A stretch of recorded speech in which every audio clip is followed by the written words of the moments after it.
Question 1. In what ways does your media product use, develop, or challenge forms and conventions of real media products? Okay, I'll break this down into the three separate parts. How does your media product use conventions of real products? How does your media product challenge conventions? And how does your media product develop conventions? Alright, so the first part is how does your media product use conventions? So I can break this down into several different examples. Probably the main one is the use of a symbolic item. In our case, it was the bunny that we used. One of the films that I looked at as part of my research was a short film called Magnetic.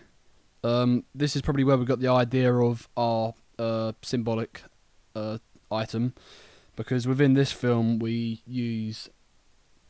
within the film a magnet is used as a symbolic item for the male character. He is seen with this item when he was a young boy and when he's an older man, and this represents the growth of him throughout the whole film. And we wanted to achieve something like this, so this is one of our examples that we used. Another example is the use of the high key and natural lighting. We use this lighting because it's a very conventional way of representing whether when something is part of a dream. Whenever you see a dream sequence, there tends to be very high key lighting effects used. And finally, another example is the steady pace to our overall product. Because there's a balanced pace, it allows the an everyday sort of style to be conveyed within the piece. Okay, so the second part is how does our media product develop conventions of real media products? There are again a few examples of how our product does actually develop upon certain generic conventions. One of these is the use of our voiceover. Obviously, in a few of the products that I looked into, there were voiceovers. For example, Stranger Than Fiction and Sign Language. But in these, because the film is a short film, it lasts a short amount of time, this means that the narrative is very condensed down into that small time slot, which can make it kind of hard for the audience to get to grips with.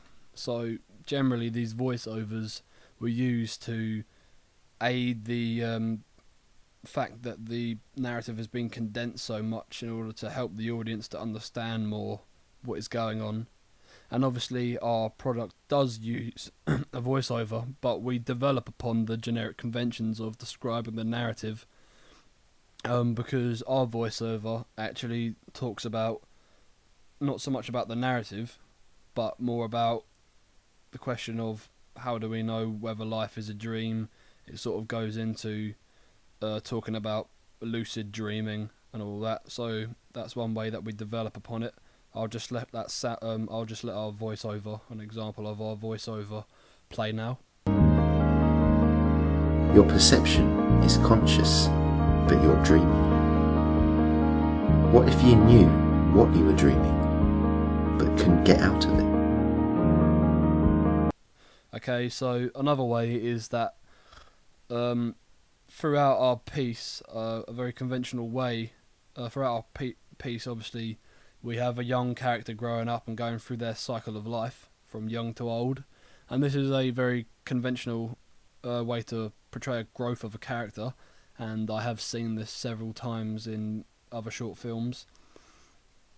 But our product develops upon this generic convention, because although we technically do have a young character who then goes to a primary school character, to a secondary school character, to a 21-year-old, to an old man, after we see the old man sequence, it then jumps back to the 21-year-old's character's sort of second half of his sequence, which sort of breaks that cycle and goes back in time and relives one of the character's sequences. So that's sort of the part that adds the twist into the whole product. That's another way that we have developed upon the conventions of real media products. And another example is, obviously, in many short films, we want the audience feel as if they want to have like relief and they want to feel positive by the end of the film. So many short films do actually have good happy endings and leave it on a positive note so that the audience feel happy by the end of it.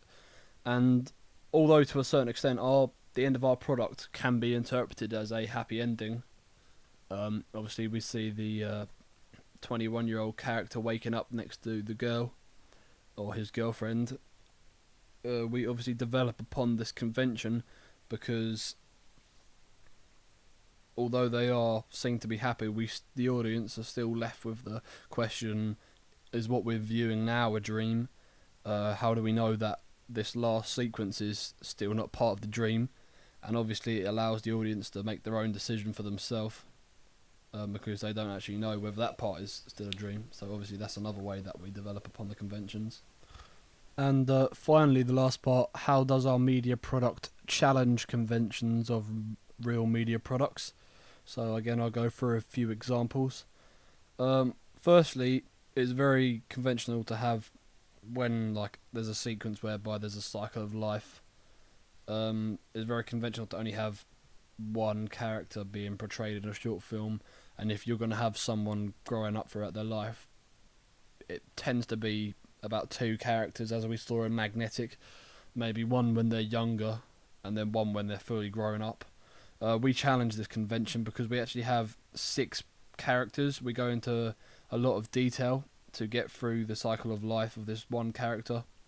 So we go through the 6 different stages in his life: a baby, primary school, secondary school, leaving secondary school, 21-year-old, and old man. So obviously that's one way that we have challenged this convention. Another way is the use of having no dialogue. Within many short films, or most short films, we have dialogue from the characters, whereas in our one we actually don't have any dialogue at all by any of our characters. We wanted to bring more attention to the visuals, because we wanted to give the visuals and the narrative a lot more power, and we also focused a lot more on our narrative, so we didn't want to distract the audience by having any dialogue. So this is obviously another way that we have challenged that convention. And finally, the use of circular narrative is very conventional within many short films, whereof the film will start at one point, it will go through the rest of the film, and then it will return to the start of that film again. So an example of this would be in one of the products that I researched, sign language. It starts off with the main character introducing his new job, and then it ends with the main character introducing his job. But we challenged this convention because instead of using circular narrative and going from start to start, we actually go from start, goes to the end, and it jumps back to the middle of the film. This obviously provokes and portrays the message about lucid dreaming, by going back to our 21-year-old character, also because he is our main character. So there are 3 ways that our product challenged conventions of real media products.